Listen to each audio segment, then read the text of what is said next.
dooda inaad dib u dhiska dalka ka qayb qaadataan oo aan rabo inaad igala shaqaysaan inaad dadka Soomaaliyeed gaar ahaan ragga aad fahamsiisaan waxaan rabaa inaan sida hore si ka duwan u dhigno doodaas oo macnaheedu waxay tahay dunida hadda aan ku noolnahay waa adduunyo aqoonta iyo dadka lagu tartamo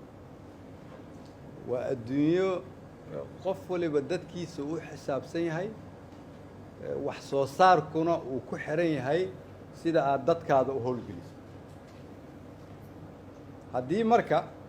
boqolkiiba 50 dadka Soomaaliyeed ay gabdho yihiin annaguna gabdhaheena aan fursad siin weyno oo boqolkiiba 50 kaliya dadka dalka u dhashay oo xaq ku leh ay noqdaan kuwa fursadda leh macnaheedu waxay tahay waxaa naga xumaanaya tartankii dunida aan kula jirno haddii marka aan madax nahay haddii aan rag nahay xitaa lama rabo inaan niraahdo gabdhaan asxaan u samaynaynaa keliya waxaa la rabaa in la yiraahdo si dalkeenna uu u horumaro waxaa khasaba in qof walba oo Soomaaliyeed loo ogolaado inuu ka qayb qaato dib u dhiska dalka doodaas ma isla garanay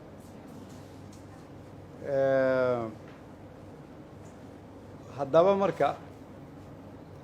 doodi waa dooda ah marka inaad xuquuqdiina aasaaska ah aad heshaan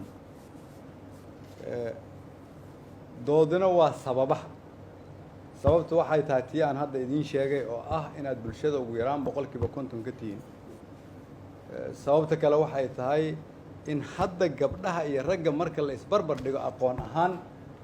ay gabdhuhu ragga ka aqoon badan yihiin jaamacad walba ay gabdhuhu ku badan yihiin dunida iskuul walba ay gabdhuhu uga badan yihiin aqoon ahaanna ay ka fiican yihiin saddex waa hooyooyinkii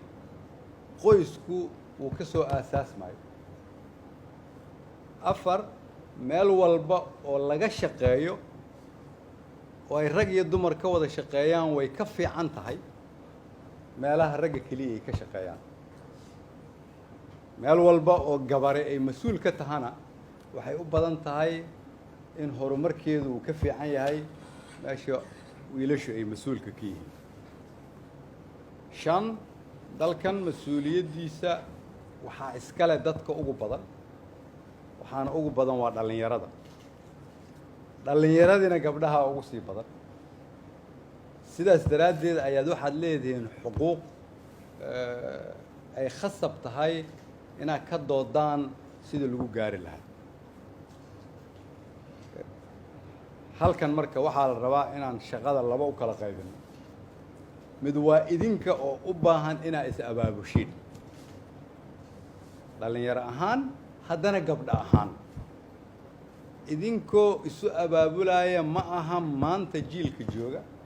laakiin gabdhaha dhali doontaan iyo kuwa ay sii dhali doonaan sideedaba awoodda ay gabdhuhu leeyihiin codka ugu horeeya oo lagu soo celinayo inuu idinka yimaado annaguna aan idinkugu kaalmayno laakiin haddaadan idinku abaabulnaynina waxaa laga yaabaa inay dhibaato noqoto ama wakhtiga uu idinku dheeraado gabar walboo Soomaaliyeed waxay xaq u leedahay inay hesho fursad la mid ah fursadaha ay raggu helaan waxay xaq u leedahay in loo tixgeliyo sida ragga loo tixgeliyo waxay laakiin khasab noqonaysaa inaa idinku abaabulantihiin idinka waxaa laydinka rabaa marka abaabulkaas aad ugu talagelaysaan inaad rabtaan inaad boqolkiiba 50 aad ku leedihiin awoodda dalka aad qaadataan laga yaabee maanta inaan la gaarin laakiin waxaan aaminsanahay intiinaan oo gabdhaha Soomaaliyeed oo dhalinyaro ah oo kulli jaamacada ka soo baxay ama dhigta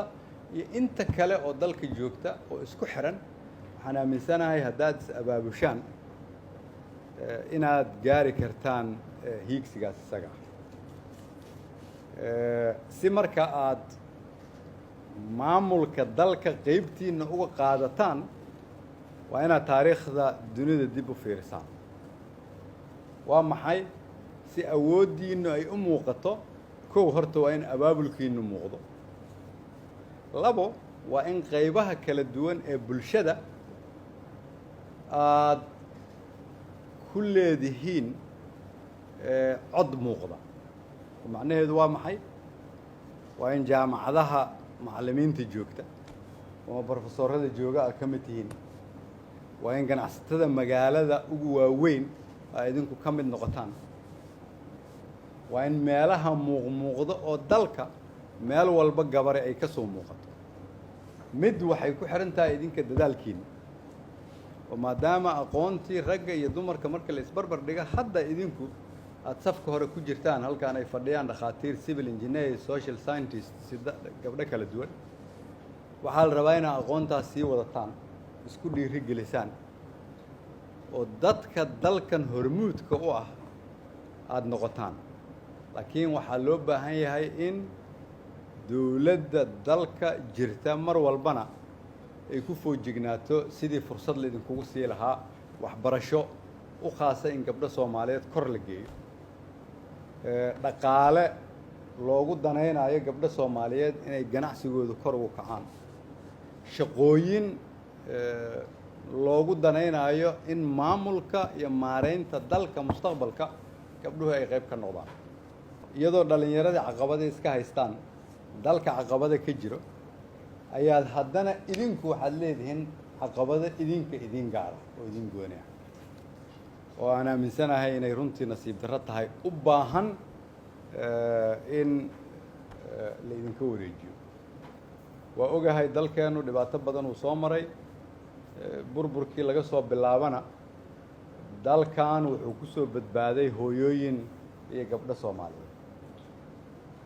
waktigay ugu darnayd idinkaa soo mootiyey haddana weli waxaan aaminsanahay culayska ugu badan gabdho soomaaliyeed iyo hooyooyin soomaaliyeed ayuu ku dhacay maalintaan soo gaarno in boqolkiiba 50 awoodda aad leedihiin maalintaad soo gaarno in wasiirada nus idinku aad tihiin maalinta ilaahay idinkiisaan soo gaarnay idinku madaxweynaha inaad tihiin waa maalinta aan arki doonno soomaaliyada cusub ee mustaqbalka anigu waxaan aaminsanahay in gabdhuhu ay qaban karaan shaqo walba inay injineer yihiin inay dhakhaatiir yihiin inay pilots yihiin inay scientists yihiin inay wax walba oo maskax u baahan ay gabadhu qaban karto wax walba oo iskuul laga barto oo lagu shaqeeyana waxaan aaminsanahay inay gabdhuhu la fursad eg yihiin ama ka fursad badan yihiin ragga marka ma raba inaan idiin sheego waxaan suurtagal ahayn ama been inaan idiin sheego aan idin idhaahdo dawlad baa idiin imaanayso oo idinka idiin roonaanaysa keligiin in la idiin roonaado ma aha keliya waa inaad khasab ku heshaan xuquuqdiinna waxaan idinkala shaqayn karnaa aasaaskii isaga ahaa si marka uu dalku idiin siiyo fursad horta waa inaan soo gaarsiinaa dalka meel loo tartamo awoodihiisa iyo shaqadiisa waa inaan dalka soo gaarsiinaa inuu leeyahay institutiono dhisan hay-ado dhisan oo shaqeeya hay-adahaas shaqeeyana dadku ay shaqooyinka ku tartamaan marka ay dadku tartamaanna rag iyo dumar waxaa lagu kala baxayaa aqoonta meel aqoon lagu kala baxayana waxaan aaminsanahay inaad gabdhahu ay ka fiicnaanayaan ragga soo maha marka idinka marka waxaad uga duwan tihiin dadka intiisa kale waxaad tihiin kuwa dawlad cadaalada ku aflaxaya kuwa dawlad wanaag ka faa'iidaya kuwa dawladnimadu ay fursadda ugu weynsiinayso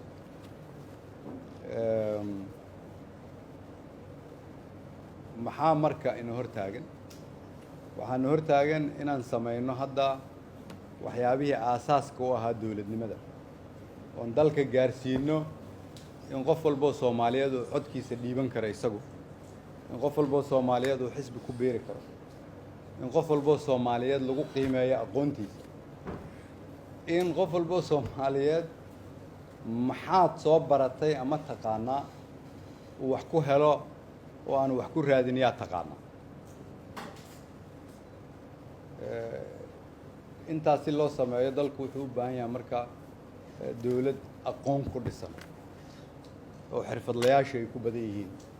laga ilaaliyo danaystayaasha iyo qabyaaladda wuxuu u baahan yahay dalku in loo dhammaystiro dastuurka si dastuurka loogu dhammaystiro wuxuu u baahan yahay in laga heshiiyo awood qaybsiga khayraad qaybsiga nooca dawladeed nooca cadaaladeed nooca adeeg bixin iyo maqaamka magaalo madaxda dalka iyo waxyaabo kaloo dhiman intaas markii laga heshiiyo oo dastuur lagu qoro wuxuu inoo suurto gelin doonaa in dalku u gudbo xisbiyo siyaasadeed ood qayb ka noqon kartaan awooddiinnana aad ku muujin kartaan markii la gaaro in qof walboo soomaaliyeed oo madax noqonayana codka shacabka lagu soo doorto waxaa badan doonta awooddiina